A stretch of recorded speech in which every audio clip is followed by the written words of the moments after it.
Skomolowski says that to the believer, progress signifies succeeding stages in the amelioration. He is now defining progress in the amelioration of the human condition. So progress is the amelioration of human condition. But in his view, the metaphysics of progress is based on an exploitative and parasitic, is using very strong word, form of philosophy. Progress has been a cover-up. See how this guy, how he's defining progress? A cover-up for Western man's follies in manipulating the external world. He outlines his conclusion regarding the legacy of progress, and what is very interesting. On the left, he says, when we say, well, we have better Medicare, we have eliminated contagious diseases, and altogether cope better with illness, what that really means is what is on the right. We have destroyed other cultures. We have either treated them as barbarian or savage, and therefore unimportant, or we brought them our technology, thereby disrupting their ways of life without giving them our standard of living. And you can go in Africa and see that that is true there. Number two, we live longer. Those are the arguments for progress. We live longer. We have reduced infant mortality and expanded the individual life. And then what that really means, the two on the right, we have depleted natural resources.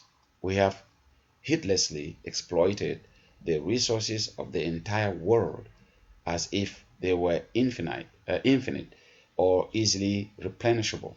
So on the third, we live better, we have a higher standard of living, we live much more comfortably, we eat better, we dress better. What that means is we have caused ecological imbalances. Our superior scientific understanding did not prevent us from radically misreading the behavior of nature. And therefore, we travel faster. Those are the arguments for progress.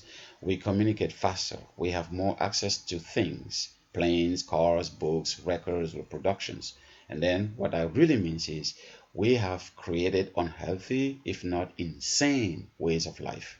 We have disengaged the individual from the variety of interactions with nature and other people in which he was naturally engaging in former ways of life, right? So you can see a little bit the for and against argument of the development of technology and what that actually really means. Like you can, make omelet without breaking the eggs, right? So that is what that means. So, and now I know it's something to reflect on. If you go to 504, I like the sentence there in 504, the sentence that the last sentence, that the first paragraph, last sentence there, she said, here again, the power need of the European Utumaraho is being fulfilled. It achieves a unique combination of the illusion, that's why I wanted to read this, the illusion of unchanging change. This is very important because you were saying like the cyclical nature of how this thing go around. That is what she's trying to say here. Progress is an illusion of unchanging change, thereby providing a dynamic principle energy source, while at the same time satisfying a sense of the eternal, right? It will be there forever.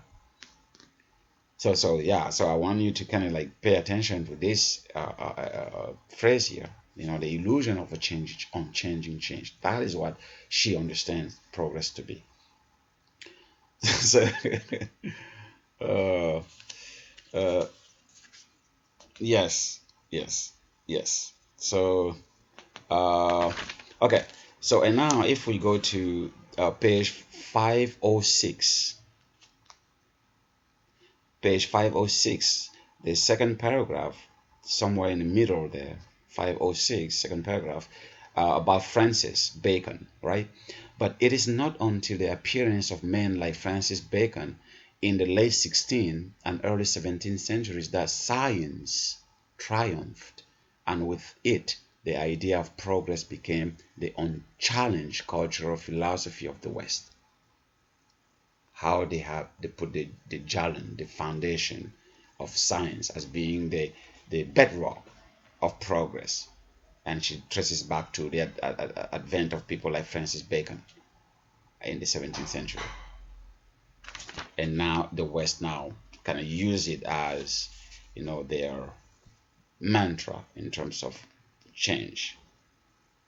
So now on page 508, because that's the last now, page 508, for example, she suggests now, if you are 508, the last paragraph, myths are a crucial aspect of self-determination and development, but they are culture-bound. Myths are culture-bound.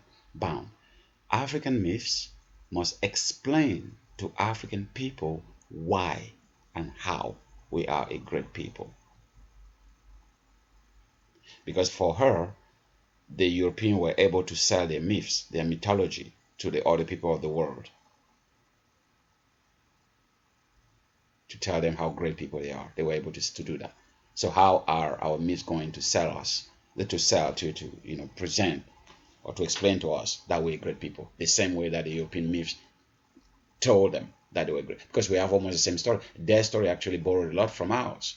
Because if we trace everything back to Greece and their gods and the Zeus and all that, describing the European as those, the great people conquering the world, inventing this and that, we have similar story in Africa. So why aren't our myths telling us that we're great people? Why don't we have, like Wade Noble called it, the grand narrative?